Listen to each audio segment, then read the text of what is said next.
بسم الله الرحمن الرحيم. الحمد لله الغني الحميد، وأشهد أن لا إله إلا الله وحده لا شريك له، وأشهد أن محمدا عبده ورسوله ومصطفاه، خير من تصدق وأحسن إلى عباد الله. ثم أصلي وأسلم عليه وعلى آله وأصحابه وأتباعه إلى يوم الدين. أما بعد، فالسلام عليكم ورحمة الله وبركاته. السلام ورحمة الله وبركاته. Masatano ni kofe masami nakari ni be ka bo fen bema masami ni atando ni no ayere bulu ani tando kaka atando be mo nafa abani ni anfe fana ko ba tando alele ni tando yɛrɛ fana ka kan yɛrɛ la. O tando ni kɔfɛ on bɛ seereya danganiya seereya la ko tigi tɛ yen min ka kan ka bato. O le b'an kɔnɔ, an kan ka balo le kan, an bɛ sa o kan. Siga ma kan ka kɛ o la ka yira ko tigi min ka kan ni bato ye, o tigi tɛ yɔrɔ si, a tɛ sanfɛ, a tɛ duguma, a tɛ kɔrɔn na, a tɛ tiribi la fo Ala. Parce que san ani dugu ana kɔnɔfɛn n'a kɔkanfɛn ana cɛlafɛn a bɛɛ fara ni ɲɔgɔn kan, ani lon bɛɛ fara ni ɲɔgɔn kan, a bɛɛ tigi ye Ala le ye. A bɛɛ danbaga ana tigi ana ko ɲabɔbaga o ye Ala kelen ye. O de kosɔn ale de ka kan ka bato. Fɛn wɛrɛ tɛ min ka danni kɛ. Donc n'i ma danni kɛ fo ile danna le, ile min ɲinina ile fɛ k'ile ye yɛrɛ koro i kolo i bantanbaga ye k'o bato. Fɛn wɛrɛ t'i ile bato dɛ, i tɛ fɛn wɛrɛ fana bato. N'i ka fɛn wɛrɛ bato i k'i yɛrɛ labɛn. N'i ka fɛn wɛrɛ bato i ka Ala dɔgɔya, i ma Ala bonya. Donc an bɛ seereya o seereya ɲɔgɔnna la, siga foyi yɛrɛ tɛ min fana la. Fɔ ko Ala la jɔn min tɔgɔ Muhamadu sallallahu alaihi wasallam, Ala jɔn bɛɛ fara ni ɲɔgɔn kan, jinɛ n'a adamaden n'a mɛlɛkɛ, ale le ka fisa n'a bɛɛ lajɛlen ye. Ale le ta jɔnya bɛ tiɲɛ ye ka tɛmɛ bɛɛ ta kan. Ale le ka jɔnya bɔ a sira fɛ ka tɛmɛ danfɛn bɛɛ kan. Ale le fana bɛ Ala la kiraden bɛɛ la belebeleba ye, a n'a bɛɛ laban. Kiraden jinɛ a n'a mɛlɛkɛ n'a adamaden, a bɛɛ fara ni ɲɔgɔn kan, a laban ni a n'a lafisamati de b'ale ye. O la sa, n'an banna o la, kisi ani nɛɛma o ɲinina cogoya min na, an bɛ segin ka o ɲini Ala fɛ ko a b'o jiri cogoya la min dan tɛ min na, o kiradenba nin kan, a n'a donkoya senimaw, a n'a jɛɲɔgɔn barikamaw, a n'a manton bɛrɛbɛrɛ bɛɛ lajɛlen kan. Fɛn fɛn ni tugula kira kɔ sallallahu alaihi wasallam tuguli ko ɲuman la ka taa se waati laban ma. Kɔfɛ silamɛya foli an k'o le tugu o la, foli kelen min bɛ jate bato ye. Foli bɛɛ ye foli, mais min ye bato ye, n'i ka kɛ i bɛ baraji sɔrɔ, baraji kɛrɛkɛrɛnni b'a la, o le bɛ assalamu alaikum wa rahmatullahi wa barakatuh ye. Bato baraji 30, ale le bɛ Ala ko foli ye depuis danni kɛra waati min na fo alikiyama. Foli min bɛ Ala ta ye, Ala ko ye, o le b'o ye. Duwawu lo fana ni n'a fɔla mɔgɔ ma duwawu le ɲɛsinna i ma ka ɲini kisi masa fɛ ko a y'i kisi fɛn fɛn n'i ta hɛrɛ t'a la duniya ani kiyama, a y'i kisi a ma duwawu lo. Donc n'o duwawu kɛra le n'i le m'o jaabi sɔrɔ fo ka kuma gɛrɛ sɔrɔ k'a fɔ sa k'e ka kojugu kɛ i yɛrɛ la. Parce que dɔw bɛ yen n'olu ɲɛ da i yɛrɛ la, u bɛ salamu alaikum jaabi ni kuma gɛrɛ le ye. Pourtant c'est une ignorance, kolɔnbaliya lo.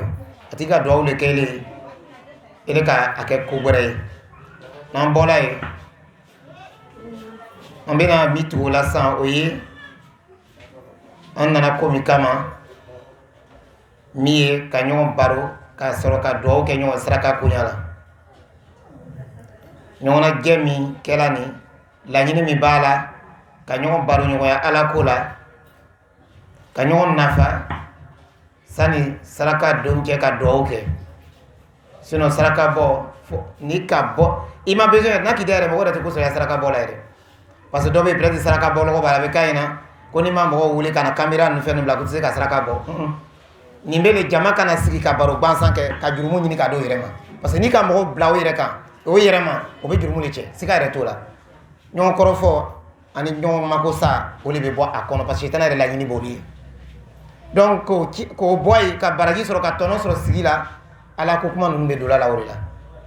walima ko ninnu bɛɛ bɛ ten de sinon walima bɛ dominer de wajibi tɛ donc comme o sababuya ni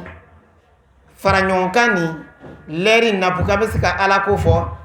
saraka ko de kɛra a sababu ye saraka nin fana ni fɛn de fana kɛra ale fana sababuya ye o ye bɛn ye bɛn de k'a to saraka nin sera ka bɔ bɛn min fana b'o ye bɛn kɛrɛkɛrɛnni dɔ lo o ye badenya ni sinji ye donc saraka bɛn sinji ko nin nana ni bɛn nin ye bɛn kɛrɛkɛrɛnni lo badenya bɛ bɛn kɛrɛkɛrɛnni le ka na saraka ko bɔ a kɔnɔ donc an bɛna ko ta laban na tuguni ka yɛlɛ a daminɛ la ka da a laban na ka sɔrɔ ka na a daminɛ la an bɛna ta a juba yɛrɛ ma min ye sinji ko ye ka bɔ yen ka kuma bɛn yɛrɛ kan ka sɔrɔ ka kuma laban kɛ saraka ko ye donc baara bɛna taa nin cogoya de la o la sisan an b'a ɲini ala fɛ ala an bɛn an se ma an bɛna min fɔ ala barika don a la an b'a lamɛn ka ɲa parce que mɔgɔ dɔw bɛna wajibili kɛyɔrɔ a b'ale kɔnɔ k'a kan ka question dɔ poser depuis salon a bɛna sigi a tɛ wajibili lamɛn o de b'ale kun na a tɛ nafa sɔrɔ i la question ko to yen oublie ça min bɛ fɔla o lamɛn fɔlɔ ni question min bɔla o kɔnɔ poser ni question ma sɔrɔ o kɔnɔ ni ka temps wɛrɛ sɔrɔ i bɛ se ka o poser mais i kana na sɛbɛnnakan bɛ fɔ i nafa message bɛ ci i ma a bɛ taa sɔrɔ a tɛ se ka tɛmɛ yɔrɔ tɛ yen tu n'es pas prêt pour la réception parce que miiriya dɔ b'ile kun na déjà ile b'o makɔnɔ na ko fo ile b'o question de poser mɔgɔ caman bɛ na wajibili kɛyɔrɔ ka taa ten baraji dɔ kɔnɔ sɔrɔla mais nafa tɛ bonya parce que ani question dɔ de nana oublie ça ɲinɛ ale kɔ fɛn min bɛna d'i ma o ta fɔlɔ ni k'o ta i ma min ɲa ye o kɔnɔ ɲaɲini fɔlɔ ni bana bɛ sɔrɔ ka dɔ nin ɲaɲini sinon yɛrɛ a tun man ka to o ma o parce que mɔgɔ caman défaut b'an fɛ yan an bɛ question namara ko ni wajibi dɔ bɛ yen nɔ bɛ na question poser o tɛ normalement question ka jaabi ka lawasa wajibili kɛyɔrɔ tɛ parce que mɔgɔw tɛ kelen ye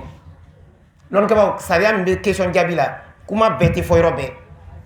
ni jama i b'a fɔ k'a tɔ bila ni karamɔgɔden k'i ɲininka o question bɛ yen o jaabi cogoya bɛ yen o bɛ lafoni k'o walawala ni mɔgɔ kelen fana tɛna i ɲininka o jaabi cogoya bɛ k'a lafoni k'a walawala n'a kɛra jama la i b'i yɛrɛ kɔlɔsi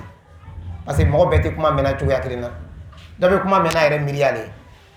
donc a bɛ di jama ma jama di cogoya de la a tɔnɔ bɛ dɔgɔya ni kunnafoni ɲini b'i fɛ mun kɔsɔn i tɛ taa karamɔgɔ cɛ kɔ hali ka téléphone yɛrɛ ka question jaabi yɛrɛ ɲini n'i tɛ jamana wɛrɛ la ko ɲɛnama tɛ n'i bɛ dugu kɔnɔ kan k'a déplacer de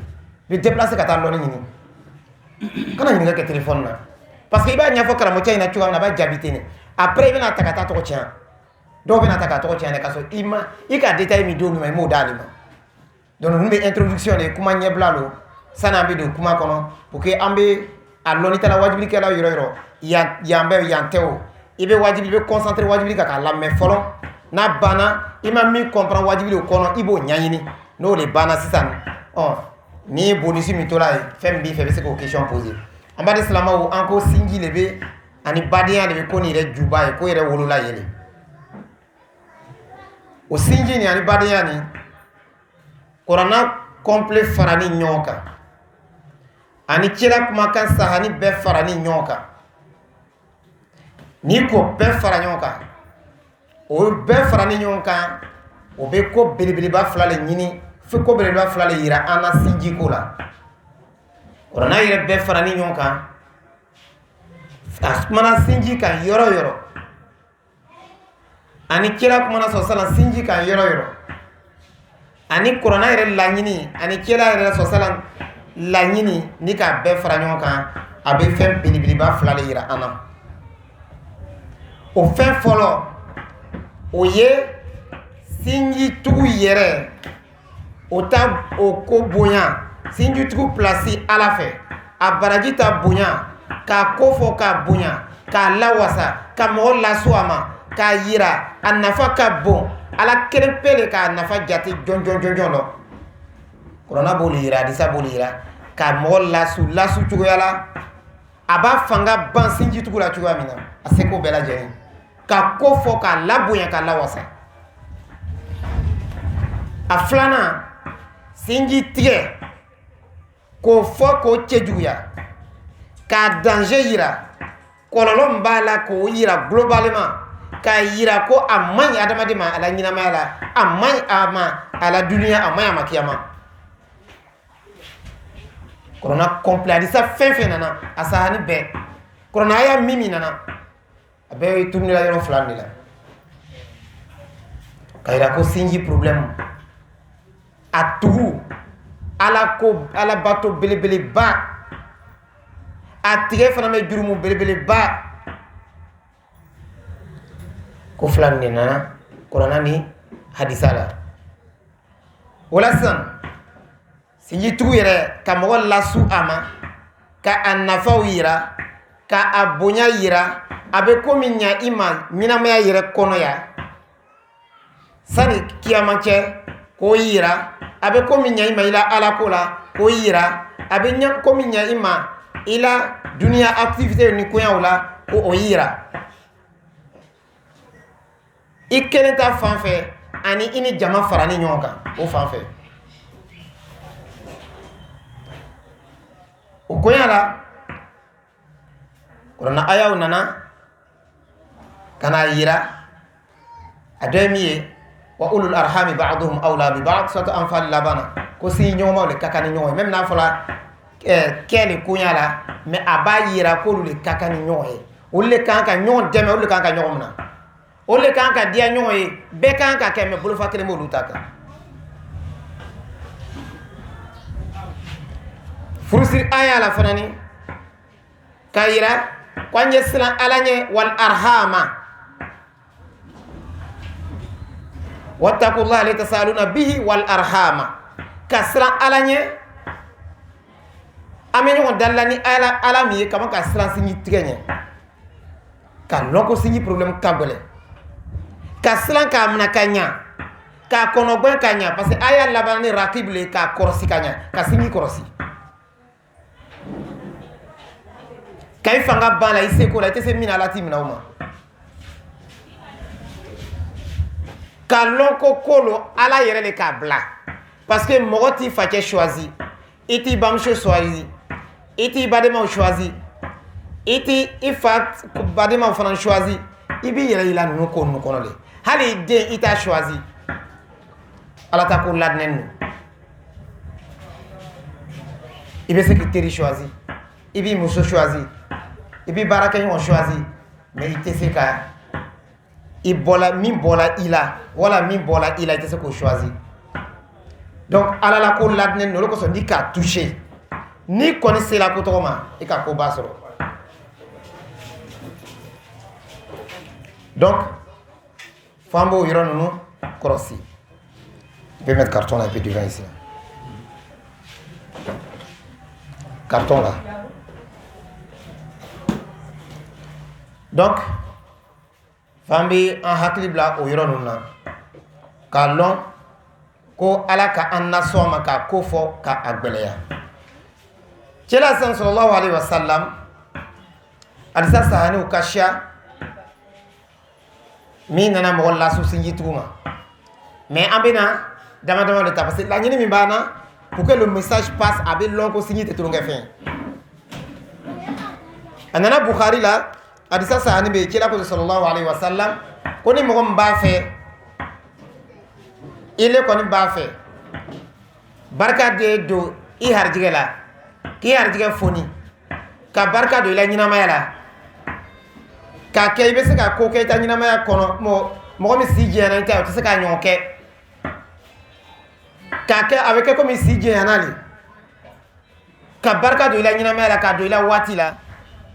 ka barika don i harijigi la dɔ bɛ min sɔrɔ i t'o sɔrɔ mais i bɛ se ka min kɛ a tɛ se k'a kɛ a bɛ kɛ komi ka sijanba de sɔrɔ ko i sinji tugu n'i b'a fɛ i harijigɛ ye kɛnɛya ka barika don a la i bɛ sinji tugu n'i b'a fɛ dɔ ye fara i si kan ka barika don a la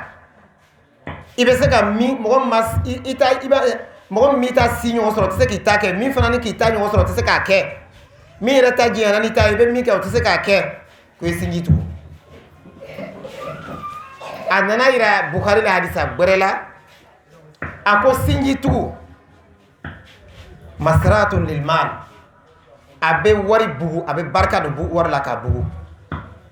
parce que ka barika don wari la k'a sɛya force tɛ ko a ye kɛcogoya fila la a bɛ se ka kɛ c'est matériel c'est à dire a bɛ ye 1000 ni a kɛra 2000 a bɛ se ka kɛ c'est immatériel a tɛ ye mais barika don la c'est à dire a tun kan ka ban joona a tɛ ban joona i b'a don fɛn dɔ la min bɛ se ka fɛn caman lase i ma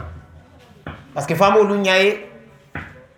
ko ninnu na a ɲɔgɔnna fɔra saraka ko ninnu na ni kɛla ko saraka tɛ dɔ bɔ wari la a tɛ dɔ bɔ nafolo la a kɔrɔ tɛ ko n'i ka 100 di ko n'i ka 100 bɔ 1000 na k'o di ko a bɛ to toujours 1000 a kɔrɔ tɛ o ye dɛ i bɛ a comprendre a dɔ bɔ a la kɛcogoya fila de soit ka dɔ bɔ a la goya la ou bien ka dɔ bɔ a barika la donc sinji tugu fana ni ko a bɛ dɔ fara nafolo kan a fila bɛɛ bɛ se ka kɛ nafolo bɛ bugu barika fana bɛ don a la parce que an yan ni ma fili saro bɛ saro na sini an tɛmɛna a hadisa kan ko ɲuman mun ka teri n'a tɛ a yɛrɛ ka pour que i b'a effet da a tɛ mɛn kira ko sɔsɔla o dɔ ye sinji tugu ye ko le kɔsɔn i bɛ se ka mɔgɔ dɔw ye o la ala ko man bon mais du moment o bɛ sinji tugu la ka ɲɔgɔn minɛ ka mɔ ɲɔgɔn ma ko ala bɛ a kɛ o bɛ bugu fanga bɛ kɛ o la nafolo fana bɛ bugu barika bɛ don o la k'o la puta o la ala ko man bon mais sinji tugu kɔsɔn donc kira ko sɔsɔla ko sinji tugu bɛ nafolo ci di a bɛ mansaatu fil azhar a bɛ ko d'abord a premier a ko mahabbatun fil ahl sinji tugu bɛ diya ɲɔgɔn ye ni badenmaw bɛ ɲɔgɔn minana o bɛ ɲɔgɔn ka sinji tugu silamɛya ma a kɛcogoya fɔ sariya min kɔni b'a la o sariya bɛ fɛn bɛɛ la a tɛ kɛ ni ala sɔsɔ ye a tɛ kɛ ala sɔsɔ ko la mais fɛn fɛn kɔni ni k'a kɛ n'a bɛ badenma nafa n'a a mako b'a la o bɛɛ ye sinji tugu de donc ça dépend de la réalité a bɛ se ka kɛ ni wari ye sinji bɛ se ka tugu ni wari ye a bɛ se ka tugu ni kumakan ye a bɛ se ka tugu ni ɲɔgɔnma munumunu ye a bɛ se ka tugu sira bɛɛ kan sinji tigɛ fana bɛ ten donc kira ko sɔsɔla k'a bɛ diya ɲɔgɔn mɔgɔ mɔgɔ kɔni ni a bɛ gbɛrɛla i kɔrɔ a b'i ladiya ɲɛ la a b'i bonyana a b'a fanga banna i la ko la i la ko hami bɛ k'a la a bɛ a seko kɛra ye ni hakilima de kɔni bɛ o tigi bɛ diya ye adamaden yɛrɛ danna ten naturellement mɔgɔ min bɛ ɲali kɛ a ye o tigi ka d'a ye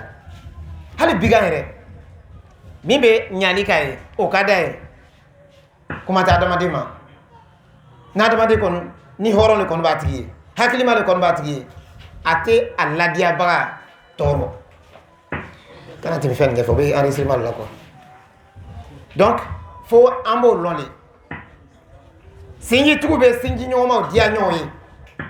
ni k'a ye ko famille dɔ bɛ yen dɔ yɛrɛ ni k'a tɔgɔ fɔ a facɛ tɔgɔ fɔ wala a mansurunyamɔgɔ dɔ tɔgɔ fɔ n'a tun bɛna ko min kɛ a t'a kɛ tugun ni banna fɔlɔ ko n tɛmɛna e kɔrɔkɛ fɛ ça c'est fini déjà o man di ɲɔgɔn ye mais mun de b'a kɛ sinji le ma tugu parce que ko dɔ bɛ yen ko ninnu na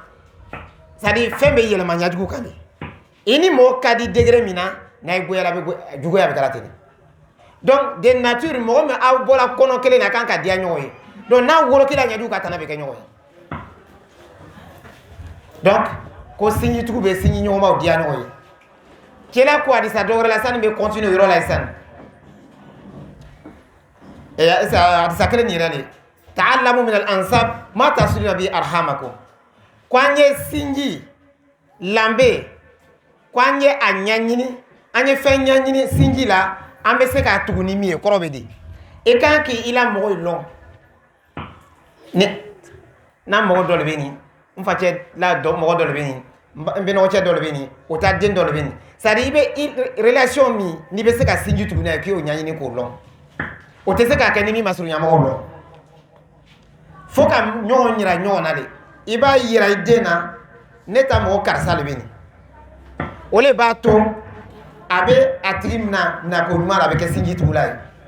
maintenant ma foi aba no ele be du ko ni den imadre ele ka ke ko mi bola san fele ka tu wole bolo ba ele imo lu kuma fa nyina ro na tena ba de ma ta fo donc ile mbe wolo ba e sinji tugu be damna na ile rele fe wolo ba kan bato be damna na ile rele fe ni le yere be adiala idena ko dole ki le wolo ile fana mo le kan bato la ide fana bi buya abano sini kwa kan ki le kan bato akan ki le buya ni ka ire idena ku ile kelete ini jama lebe ini mo lebe abono lum na kanya abena lum no amasunya mo yi dole ko so kila ko so salam ay be se ka sinji tuguni loni mi ko yo nyanyini na karsa kanita karsa ta de karsa le nunu be yanfe nunu sigin be yanfe ma be mo kile foko ira ni wona le mais malheureusement au défaut de mo chamana adoyre bi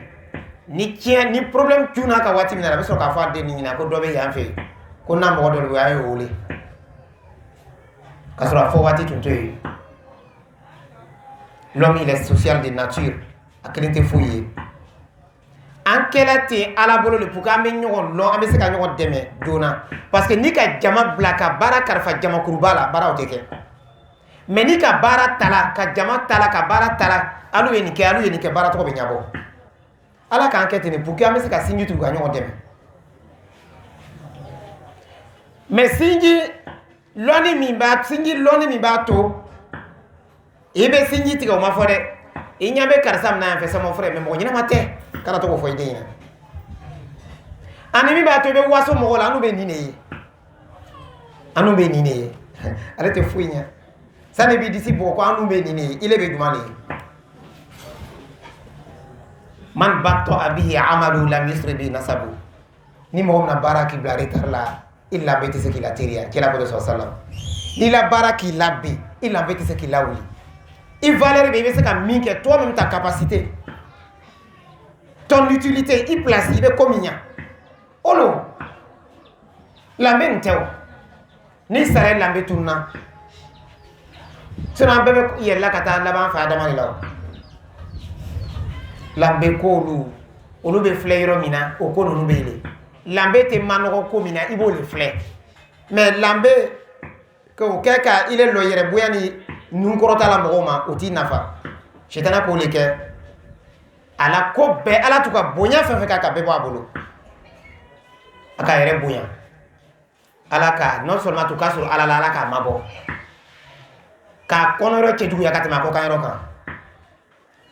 ka amabo herebe fanfa ka mabo yoro bera hali ko jugo kala re tafe donc sinji kan ka nyanyini ka long atuku kama donc dobe na foko sinji be tuku tuka dan ko le fo salamaya ko to c'est libre ka be at ici sinji nyoma makoya o makoya adamna emi ka nyogo lo ka nyogo fo ka nyogo deme abete worko yi ka nyogo makola nya ka nyogo deme nyogo makoya la donc sinji tu nafa do emi abe dia nyogo yi abe nafolo sabati abe fanani inno al asar mo no ani si abe barka do la donc tono bele ba saba bebe o nyina akadi be ko abe dia nyogo yi o sila suruni sinji tu akadi abe ku be natabe ko a hardiga yi sabati ka barka do la kila ko so sala sila suruni bela bele ba asababu bado emi wolo ba kamba to ko fe sinji tu akadi be ku siejia mais la nyine be siejia la ibe se ka ko nyishama kenya ma barka be do la kila ko sala o sababu ya bilibili ba do le sinji tuwe donc na ko yoro amaji amu yoro korosi be fana be yoro korosi ikini teri deme sinji tigela kana encourager ala naka fo ko do ba na badima do je abe nyabo nyami ma ile be na no slali ani ka sabari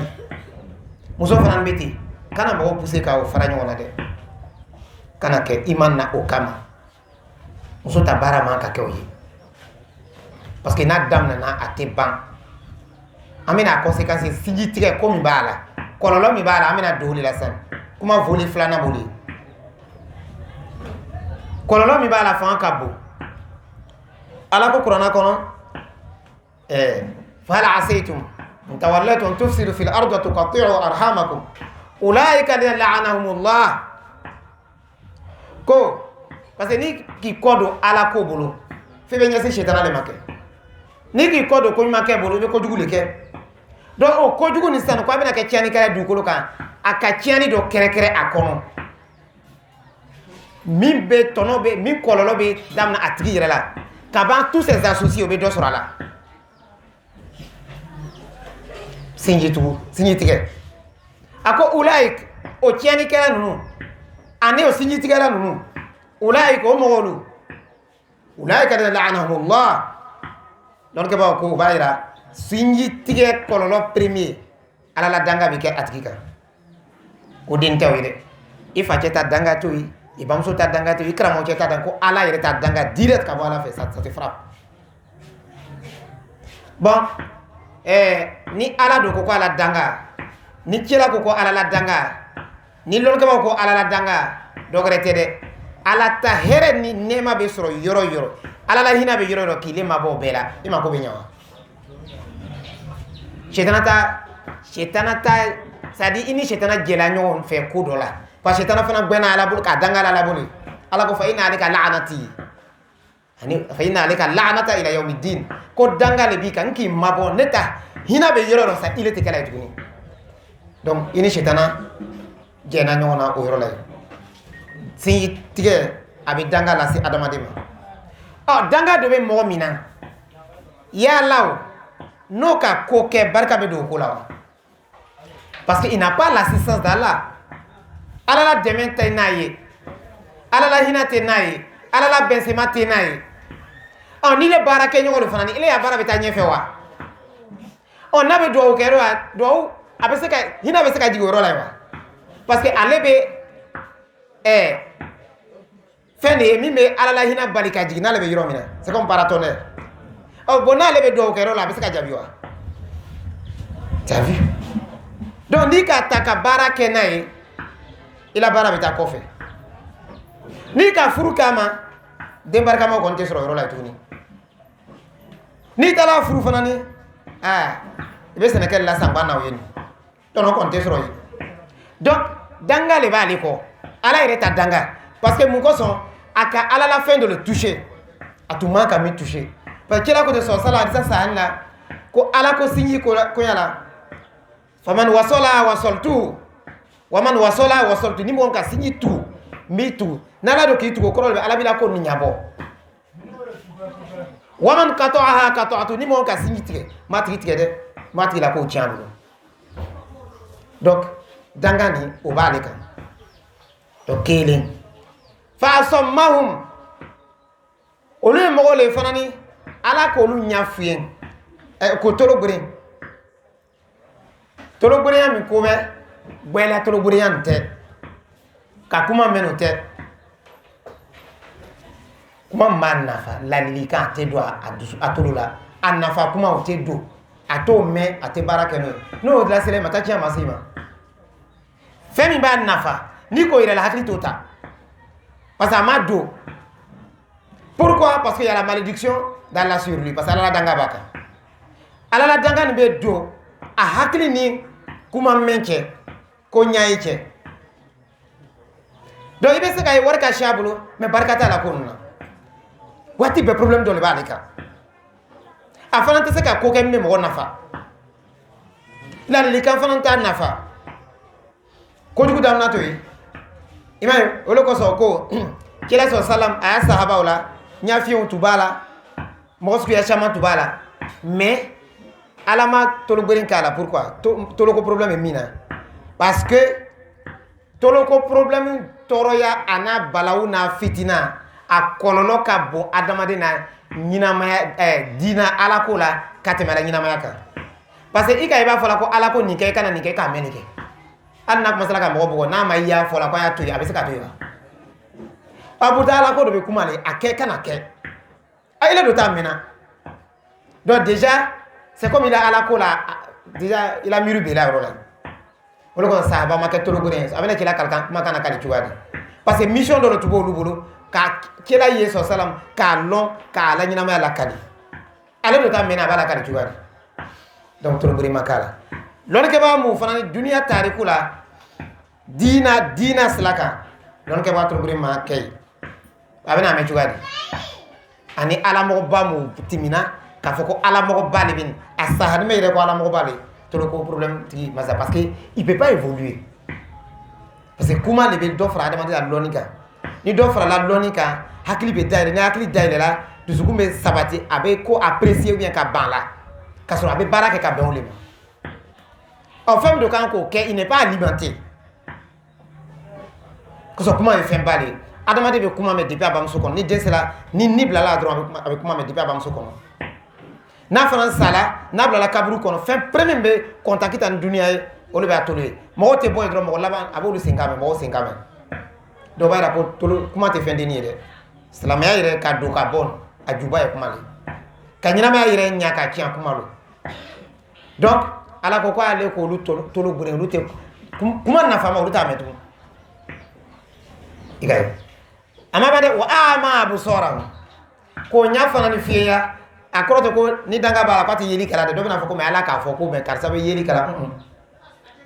ka fen fle ka hakli sura la ate o yeli de façon que ale kon be ko ye me ate hakli sura kon ça c'est comme hakli te yeli kala quoi ama allah basiratahu a hakli te ye hakli la yeli atole kala so nyaki seta yeli aboke me hakli yeli atoke c'est comme tolo ta meni aboke me hakli ta meni atoke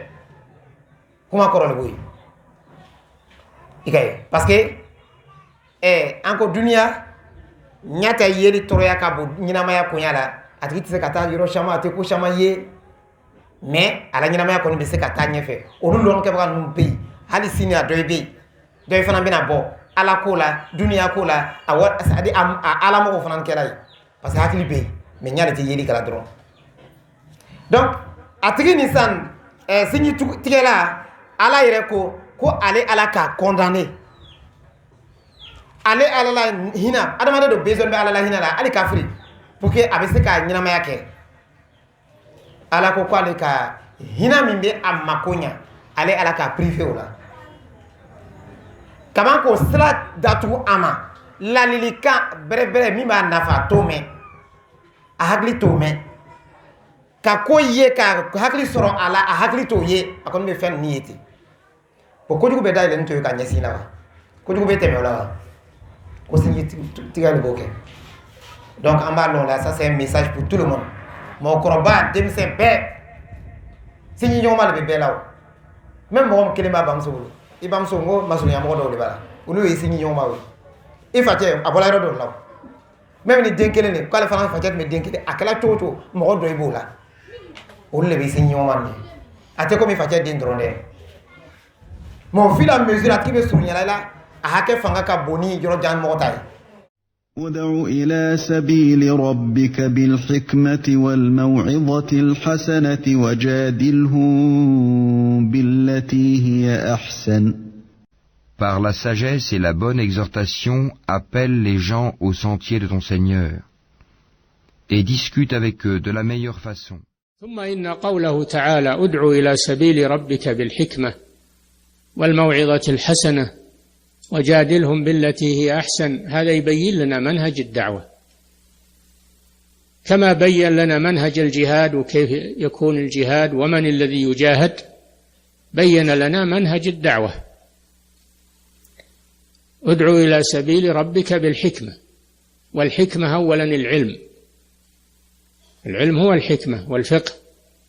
ثانيا الحكمة وضع الشيء في موضعه لمخاطبة المدعوين، فليس المدعوون على وتيرة واحدة، فلا يخاطب العالم بخطاب الجاهل، ولا يخاطب الجاهل بخطاب العالم، ولا يخاطب الرئيس والأمير بخطاب عامة الناس، بل يخاطب كل بما يجعله يتقبل الدعوة، لا بالغلظة ولا بالقسوة ولا بالشدة، وإنما يخاطب بما يليق به. فالجاهل لا يغلظ عليه، يبين له الحكم فقط، وإذا عرف الحكم قبله، لأنه جاهل ما ترك الحق عن عناد، وإنما تركه عن جهل. هذا يكفي البيان له والتوضيح له. الرئيس وولي الأمر هذا يخاطب باللين أول شيء. ادع إلى سبيل ربك بالحكمة والموعظة الحسنة وجادلهم بالتي هي أحسن. Par la sagesse et la bonne exhortation, appelle les gens au sentier de ton Seigneur, et discute avec eux de la meilleure façon.